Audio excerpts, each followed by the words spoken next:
রামমোহন ও রথযাত্রা প্রসঙ্গ। রামমোহন চেয়েছিলেন পৃথিবীর প্রধান তিনটি ধর্ম হিন্দু, ইসলাম এবং খ্রিস্ট ধর্মের মধ্যে মূলীভূত ঐক্য দেখাতে। তিনি ভেবেছিলেন এর ফলে বিভিন্ন ধর্মের মধ্যে ধর্মান্ধতা এবং বিভেদ কমে গিয়ে ভ্রাতৃত্বের বন্ধন দৃঢ় হবে। বর্তমানে আবার ঐক্য প্রদর্শনের চেয়ে প্রতিদ্বন্দ্বিতা প্রদর্শনের চেষ্টা প্রবল হয়ে উঠছে।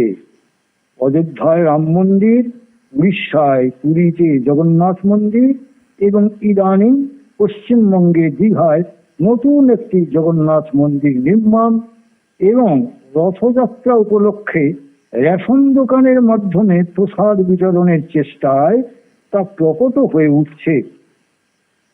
তাহলে রামমোহন বাংলায় নবজাগরণের জন্য এত যে চেষ্টা করলেন তার ফল কি হলো? বাস্তব পরিপ্রেক্ষিত দেখলে আমাদের মনে হবে রামমোহনের যুক্তিবাদী ধর্মমত সীমাবদ্ধ থেকে গেল হিন্দু সমাজে সংখ্যালঘু বুদ্ধিজীবীদের মধ্যে।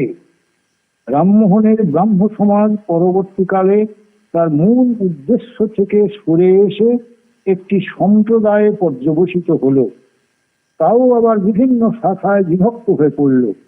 তথাকথিত রামমোহন অনুরাগীরাও অতি ভক্তির প্রাবল্যে রামমোহনকে জনসাধারণের কাছ থেকে বিচ্ছিন্ন করে তুলতে চেষ্টিত হলেন, রামমোহনকে পৌত্তলিকতা বিরোধী বলে দেখাতে গিয়ে। যদিও রামমোহন নিজে এ ব্যাপারে কোনো কালাপাহাড়ি মনোভাব দেখাননি, বরং তার নিরাকার উপাসনাকে একটি উচ্চাবস্থার প্রণালী হিসাবেই দেখাতে চেয়েছেন। দেশের মন্দিরগুলিতে গিয়ে মূর্তি পূজা বন্ধ করে দিতে চাননি, বরং সহনশীলতাই দেখিয়েছেন, যা এখন সামাজিক পরিবেশে বিশেষভাবেই কাম্য। আর এখন যদি রামমোহন অনুরাগীরা তাকে বিশেষভাবে পৌত্তলিকতা বিরোধী হিসাবেই দেখাতে চান, তাহলে সাধারণের মনে প্রশ্ন উঠবে, আমরা কি তাহলে বাড়িতে লক্ষ্মী পূজা, সরস্বতী পূজা করতে পারবো না? বা দুর্গা পূজাকে ধর্মীয় বা সামাজিক উৎসব হিসাবে পালন করতে পারবো না? বা আমাদের সংস্কৃতি থেকে বাদ দিয়ে দেব? তাছাড়া রামমোহন তো শুধু ধর্ম সংস্কারে নয়, সমাজ সংস্কারে, শিক্ষা সংস্কারে, অর্থনৈতিক, রাজনৈতিক ও বিচার বিভাগীয় সংস্কারে বহুমাত্রিক চরিত্র।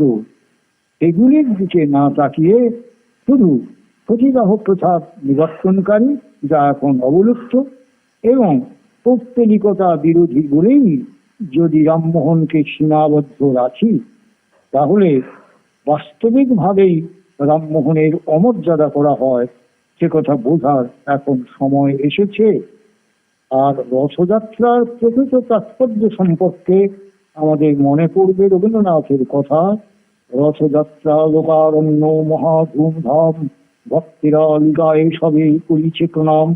রথ ভাবে আমি দেব, পথ ভাবে আমি, মূর্তি ভাবে আমি দেব, আসে অন্তর্যামী।